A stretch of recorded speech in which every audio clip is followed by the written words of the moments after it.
আসসালামু আলাইকুম। এখন আপনারা যে কয়েনটি দেখতেছেন সেটি হচ্ছে 5 রুপি রেয়ার অ্যান্টিক ভারতের মুদ্রা এবং 5 টাকার কয়েনও বলে থাকেন কেউ কেউ কলকাতার মানুষ। এবং সাথে যে বাংলাদেশি লাল কয়েনটি দেখতেছেন এই কয়েনটিও বিক্রি করার প্রসেস বলে দেবো এই দুটি কয়েন।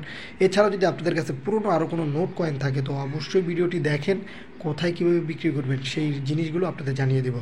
তো যদি অনলাইনে বিক্রি করতে চান 2025 সালের দিকে তারও ওয়ে রয়েছে, বিশেষ করে কয়েন বাজার যে ওয়েবসাইটটি রয়েছে এর মাধ্যমে আপনারা কয়েন বিক্রি করতে পারবেন। এর জন্য আপনাদের দরকার হবে একটি সচল জিমেল, যে জিমেলটি প্রতিনিয়তই যাতে আপনাদের কাছে থাকে, যেটার পাসওয়ার্ড, জিমেল অ্যাকাউন্ট সকল কিছুই আপনাদের জানা থাকে, সেরকমই একটি সচল জিমেল থাকতে হবে। কারণ আপনাদের এই কয়েন বাজার ওয়েবসাইটে লগ ইন করে সেখানে একটি প্রোফাইল হবে এবং সেখানে আপনি আপনার কাছে থাকা কয়েনগুলোর ছবি তুলে সেখানে পোস্ট করবেন।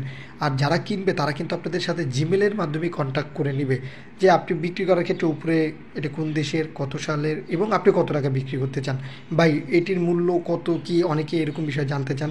বা একটি কথা বলে রাখি, একটি কয়েন হতে পারে রূপার, স্বর্ণের, তামার, লোহার, যে কোনো জিনিসেরই তৈরি হতে পারে। একটি কয়েনের মূল্য হয়তো বা ধরেন আপনি জানেন না, সেই ক্ষেত্রে আপনি কোথাও বিক্রি করতে চাইলে বড় একটি অ্যামাউন্ট লিখে দিবেন, কারণ হতে পারে এই কয়েনটির মূল্য অনেক অনেক টাকা। তাই কেউই কম টাকায় আগে লিখবেন না, বেশি টাকা লিখবেন। যদি এর মূল্য কম হয় তো যারা সঠিক কালেক্টর তারা কিন্তু সঠিক মূল্য দিয়েই কিনে নেবে। এর মাধ্যমে আপনি এই জিনিসটির সঠিক মূল্যটাও জানতে পারবেন, প্লাস কোনো ধরনের প্রতারিত হবেন না। আর তা না হলে কিন্তু মূল্য আছে অনেক, কিন্তু আপনারা কম টাকা বিক্রি করে পরবর্তীতে কিন্তু আফসোস করবেন। এবং যদি আপনার বিভিন্ন কয়েন এক্সিবিশন হয় বিভিন্ন দেশে, বিশেষ করে ভারতে হয়, আমেরিকায়, মোটামুটি অনেক দেশেই হয়, এগুলো নিয়েও আমরা ভিডিও করি, সেই ভিডিওগুলো দেখেন, সেই অনুযায়ী যান।